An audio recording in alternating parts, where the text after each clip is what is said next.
Okay, so back to our discussion of polls versus studies, and let's talk about the role of answer options in how people answer polls.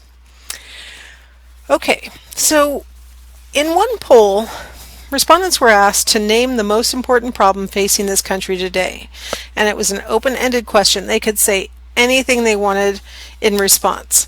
In that scenario, 1% mentioned the quality of public education as the most important problem facing the country.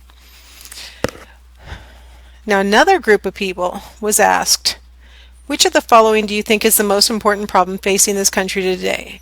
And they were given choices: the energy shortage, the quality of public schools, legalized abortion, or pollution. Or if you prefer, you may name a different problem as most important.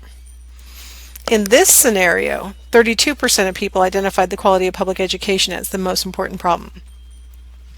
This is an example of how you can focus responses based on the type of question that you ask. So if you ask an open-ended question and people can say anything they want, you end up with a wide variety of possible answers. If you want, you can give them a list of choices and really funnel them into having to basically pick the thing that you want them to.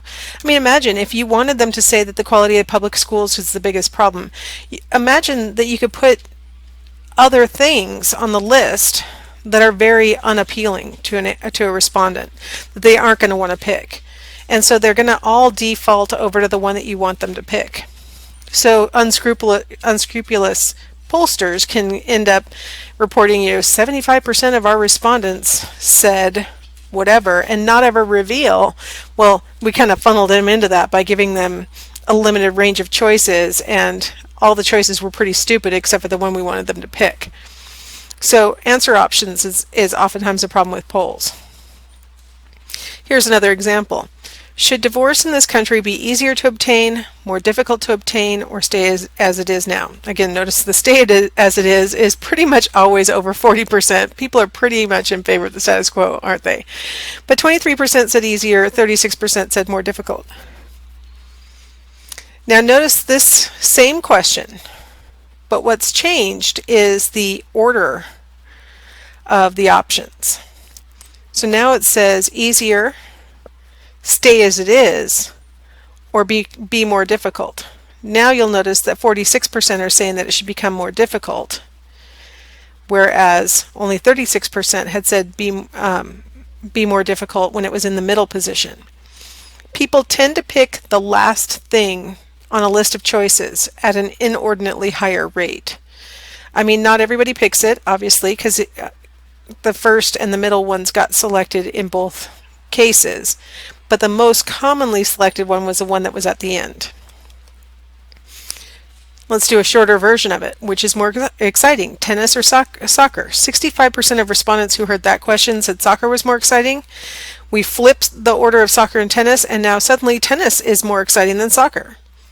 Now, of course, we could very easily make an argument that we happened to get all the soccer fans in the first sample, and we got all of the tennis fans in the second sample, but that's pretty unlikely.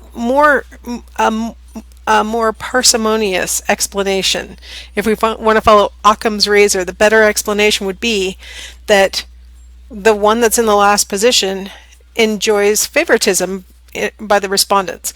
It's still in their short-term memory. It's easy for them to remember what's going on. They tend to pick it.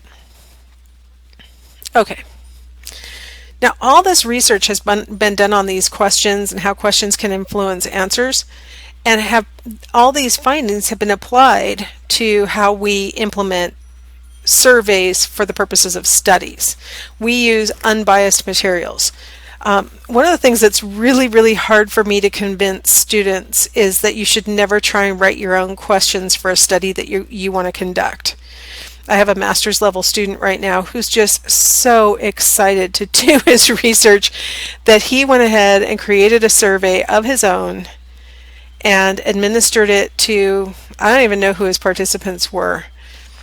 And now he has basically uninterpretable bunches of numbers that we have no idea whether his questions were biased, whether he led people to answer the way that they did or not.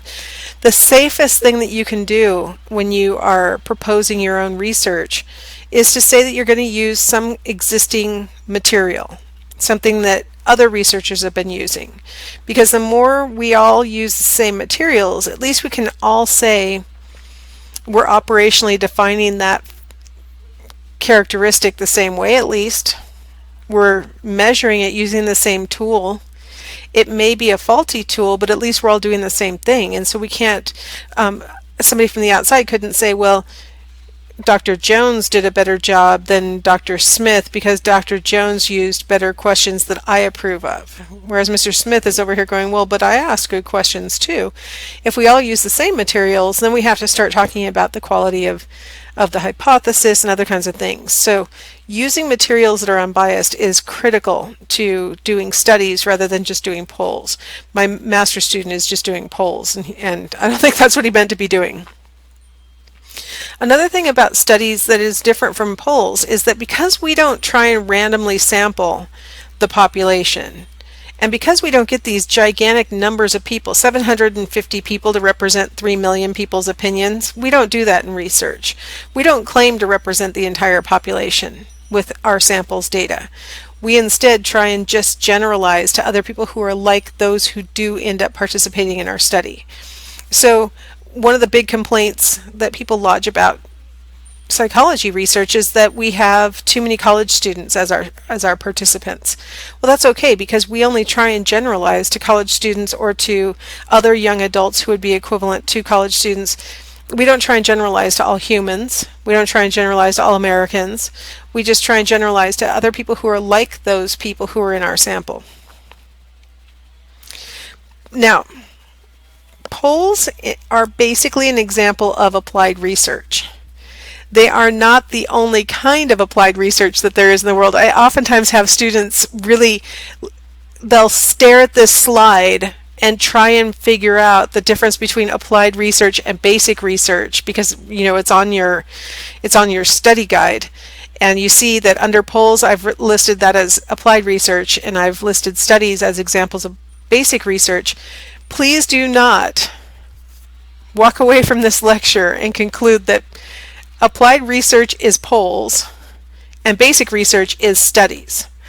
It's just that polls are an example of applied research and studies are more like basic research. Now let me break that down a little bit and it'll make more sense. This would definitely be the better slide to stare at if you're trying to figure out the difference between applied and basic research. I'd also stare at my textbook personally. Go ahead and read that textbook because it's got a lot of interesting analogies and examples and things that are different from what I'm talking about. Okay, one of the key descriptive qualities of applied research is that the research is going to have an immediate application in a specific situation. There's a reason why you're collecting this data. You're trying to help a certain circumstance or a certain kind of person. You're trying to come up with strategies to cope with something that people are having trouble with. For example, the field of ergonomics has done a bunch of applied studies trying to figure out what the proper workstation setup is.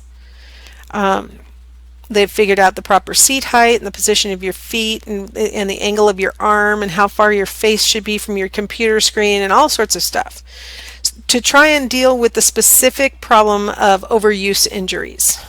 I don't know about the rest of you, but I pretty much have overuse injuries just from typing on the computer all the time.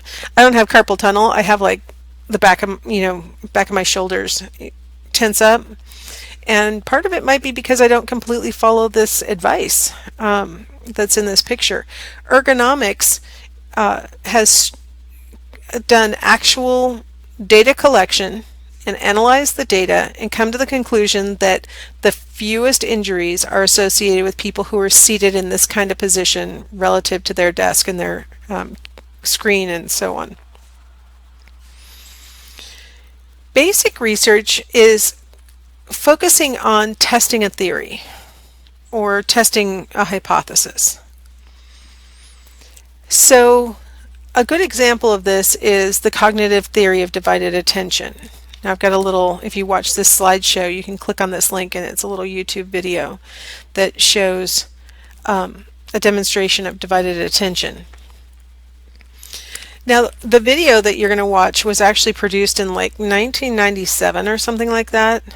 And really the researchers were just interested, and that video was made in 97, but the research had been conducted probably 5 years before that. The researchers were purely interested in whether you can adequately divide your attention between two tasks. That was the sole purpose of the research initially, was just to figure out whether you can divide your attention. As time went on, the findings from divided attention studies ultimately have been being applied to research on whether you can divide your attention between talking on a cell phone and driving a car. This guy's in a simulator and he's got his Bluetooth headset in, and what they've found is that even when you're talking hands-free, your reaction time slows to that of an 80-year-old. Your probability of missing a turn in a series of directions that you're supposed to be following is roughly 3 times what it is if you're driving in silence. So this basic researchers started off testing the theory of divided attention. Can you actually split your attention and apply it to more than one thing at a time? And they came to the conclusion that really you can't, that you hop back and forth between two things really rapidly. Well, that lent itself really well to testing out whether you can hop back and forth or divide your attention while talking on the cell phone. A lot of people have said, well, we can carry on conversations in the car, and that seems to be okay. We can listen to the radio, that seems to be okay. Why can't we talk on the cell phone? So that's why the cell phone was a logical thing to study. Now here's where the leap from basic research to an application happens. Now that we know that when people are on a cell phone, their driving deteriorates, that has been applied to attempts to limit our use of cell phones while driving.